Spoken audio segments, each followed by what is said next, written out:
સારું, પ્રભુનો બહુ જ આભાર માનીએ કે આજે આપણે મળી શક્યા અને આજથી આપણો ક્રિએશન વીકની આપણે શરૂઆત કરીએ છીએ અને પ્રભુ બહુ આશીર્વાદિત કરે અને પ્રભુની યોજના અને પ્રભુની ઈચ્છામાં આ વર્ષે પણ આ કાર્ય આપણે થઈ શક્યું. કેળવણી ક્રિસ્તી સમિતિની સાથે અને સચિન શાહની સાથે આપણા કાર્યક્રમ રહ્યા છે. પ્રભુ આપણે ઈશ્વર પિતા, ઈશ્વર પુત્ર, ઈશ્વર પવિત્ર આત્મા નામની અંદર આ કાર્યક્રમ ખુલ્લું મૂકીએ છીએ. આવે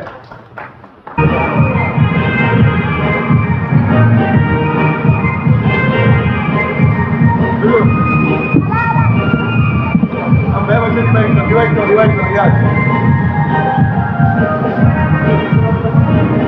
વચ્ચે કેમેરો છે, સાઈડ પર નીકળી કેમેરો સાઈડ પર નીકળી